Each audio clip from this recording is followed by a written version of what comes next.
ത്രിയേക ദൈവത്തിന് സ്തുതി. ഇന്ന് വലിയ നോമ്പിൻ്റെ 30-ാമത്തെ ദിനം. കൽവറിയിലേക്കുള്ളതായ നമ്മുടെ യാത്രയുടെ 30-ാമത്തെ ചവിട്ടുപടിയും നാം ചവിട്ടിക്കഴിഞ്ഞു. ഇനിയും അധികം ദൂരമില്ല നമുക്ക് യാത്ര ചെയ്യുവാനായിട്ട്. ഇനിയുള്ളതായ യാത്രകൾ നമ്മെ സംബന്ധിച്ചിടത്തോളം ക്രിസ്തു കേന്ദ്രീകൃതമായ യാത്രയായിരിക്കണം. ക്രിസ്തുവിനെ മുൻനിർത്തിക്കൊണ്ടുള്ളതായ യാത്രകൾ, ക്രിസ്തുവിനോട് ചേർന്ന് ഉള്ളതായ യാത്രകൾ. ഇന്നത്തെ നമ്മുടെ അല്പസമയത്തെ ചിന്തയ്ക്കും ധ്യാനത്തിനുമായി തിരഞ്ഞെടുത്ത വേദഭാഗം വിശുദ്ധ യോഹന്നാൻ എഴുതിയ സുവിശേഷം 5-ാം അധ്യായം 1 മുതൽ 18 വരെയുള്ളതായ വാക്യങ്ങൾ. Gospel according to saint John chapter 5 verse 1-18. Bethesda കുളക്കരയിൽ 38 സംവത്സരമായി രോഗിയായി കിടന്നിരുന്നതായ ഒരാളെ യേശു കാണുകയാണ്. അവൻ വർഷങ്ങളായി അവിടെ കാത്തിരിക്കുന്നതായി നമുക്ക് കാണുവാനായിട്ട് സാധിക്കും. പക്ഷേ അവന് സൗഖ്യം പ്രാപിക്കുവാനായിട്ട് അവനെ സഹായിക്കുവാനായിട്ട് ആരും ഇല്ലായിരുന്നു. അവൻ്റെ ജീവിതം പ്രതീക്ഷയില്ലാത്ത കാത്തിരിപ്പായി മാറിയിരുന്നു. യേശു അവനെ കണ്ടപ്പോൾ ആഴമുള്ളതായ ഒരു ചോദ്യമാണ് അവനോട് ചോദിക്കുന്നത്. നിനക്ക് സൗഖ്യം വേണോ? നിനക്ക് സൗഖ്യം പ്രാപിക്കുവാൻ മനസ്സുണ്ടോ? ഇത് ഒരു സാധാരണ ചോദ്യം പോലെ നമുക്ക് തോന്നാം. എന്നാലും യേശു അവൻ്റെ ഹൃദയത്തെ സ്പർശിക്കുകയായിരുന്നു. ചിലപ്പോൾ മനുഷ്യൻ തൻ്റെ ദൗർബല്യങ്ങളോട് ഇങ്ങനെ പതുങ്ങിപ്പോകുന്നു. അതിൽ നിന്ന് പുറത്തു വരുവാൻ പോലും ഭയപ്പെടുന്നു.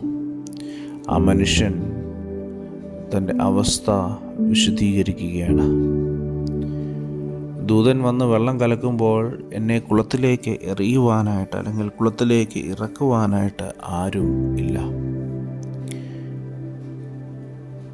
അവൻ തൻ്റെ പ്രശ്നം പറഞ്ഞുവെങ്കിലും യേശു അവന് ഒരു പുതിയ വഴി തുറന്നു കൊടുക്കുകയാണ്. യേശു അവനോട് പറഞ്ഞു, എഴുന്നേൽക്ക, നിന്റെ കിടക്കയെടുത്ത് നടക്ക. ആ നിമിഷം അവന് സൗഖ്യം പ്രാപിച്ചു. ഈ ഒരു സംഭവം നമ്മെ 3 ആത്മീയ സത്യങ്ങളാണ് പഠിപ്പിക്കുന്നത്. ഒന്ന്, യേശു നമ്മുടെ വേദനകൾ അറിയുന്നു. ഇവിടെ 38 വർഷം ഈ മനുഷ്യൻ കഷ്ടപ്പെട്ടു. എന്നാൽ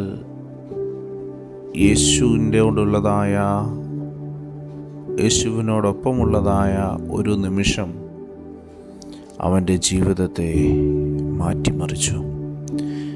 2, ക്രിസ്തുവിൻ്റെ വാക്കിന് ജീവൻ നൽകുന്നതായ ശക്തിയുണ്ട്. ക്രിസ്തുവിൻ്റെ വാക്കിന് ജീവൻ നൽകുന്നതായ ശക്തിയുണ്ട്. യേശു കർത്താവ് ഈ മനുഷ്യനോട് പറഞ്ഞ ഒറ്റ വാക്കാണ്, എഴുന്നേൽക്ക. അവൻ്റെ ജീവിതത്തെ തന്നെ ആ ഒരു വാക്ക് മാറ്റിമറിച്ചു. 3, സൗഖ്യം ലഭിച്ചതിന് ശേഷം വിശുദ്ധമായ ഒരു ജീവിതം ആവശ്യമാണ്.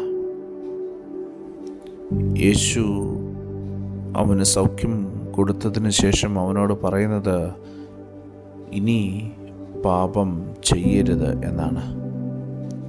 ഈ വലിയ നോമ്പ് നമ്മെ ഓർമ്മിപ്പിക്കുന്നതായ ഒരു കാര്യമുണ്ട് പ്രിയമുള്ളവരെ. ദൈവം നമ്മെ ഉയർത്തുമ്പോൾ നാം പുതിയ ജീവിതത്തിൽ നയിക്കണം. ദൈവം നമ്മെ ഉയർത്തുമ്പോൾ നാം പുതിയ ജീവിതം നയിക്കണം.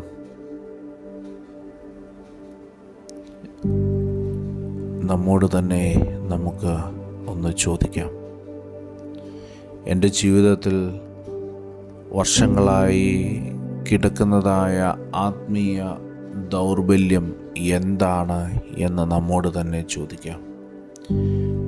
ക്രിസ്തുവിൻ്റെ വാക്ക് കേട്ട് ഞാൻ എഴുന്നേൽക്കുവാൻ തയ്യാറാണോ എന്നുകൂടി നമുക്കൊന്ന് ചിന്തിക്കാം.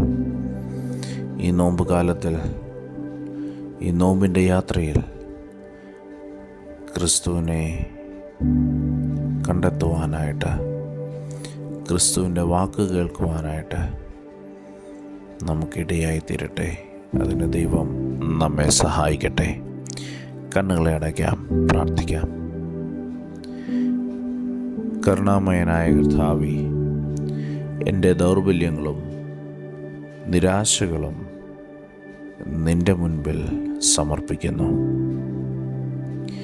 നിൻ്റെ ശക്തിയാൽ എന്നെ ഉയർത്തി പുതുജീവിതത്തിലേക്ക് എന്നെ നയിക്കണമേ.